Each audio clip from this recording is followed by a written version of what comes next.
I'm not easily, I'm not like other men in that way, right? I'm not like other men in that way. So I'm in line, and I see how wonderful this woman is, and part of my mind is going, talk to her, say something, do anything. You're right behind her. You could do anything. I mean, you could say hello, you could say how are you, you can comment on the vegan on the vegan cheese she's getting because you've had that before and you really don't like it. But probably not the best thing to do if someone's in line about to pay for something and you go, ooh, you shouldn't get that. Probably not the best thing to do, right? Or you could lie and say that it's really good, but then she might take it home, try it, and it'd be really bad. And then she'd go, that guy doesn't know what he's talking about. So forget about the vegan cheese, right? Forget about that. Maybe you could talk about the weather outside today. It's rainy. Maybe you can comment on that and you can go, oh, I love the rain. It's really mystical and wonderful and lovely and magical. But then maybe she'll go, I hate the rain. It reminds me of the day of my father's funeral when we had the funeral and we had to take the casket inside because it just started raining so much that the grave that was dug for him started flooding. And I'm scarred by those memories of the rain. I'm scarred by rain now. I'm really triggered by the rain.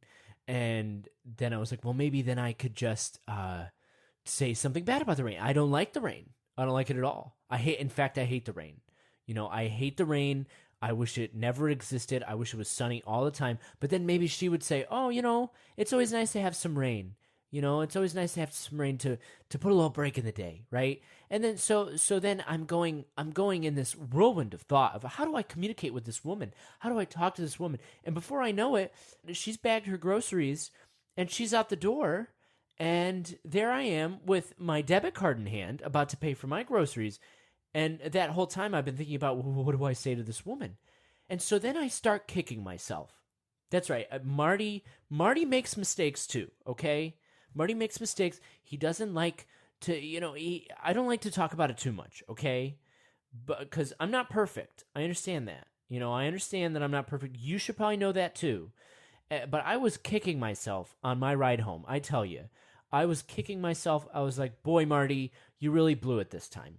You really blew it. You had a chance to talk to this beautiful, wonderful, but what do you say? What do you say, right?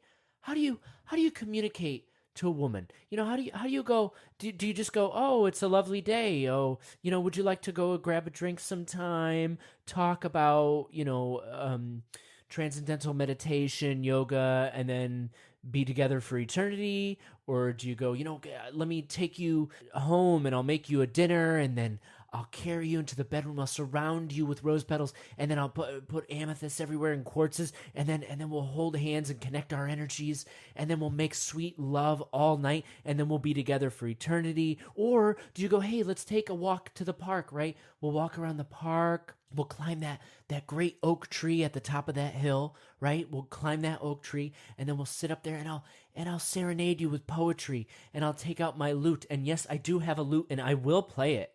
I will play it for women, and I'll play you my lute, and I'll sing to you, and then we'll be together for eternity. I don't know. I just don't know what to say to a woman right now. How do you speak to a woman? What do you say? Especially when the mind is such a mess, right? The mind, guys, I think about it, and the mind is like a forest, right? The mind is just like this forest.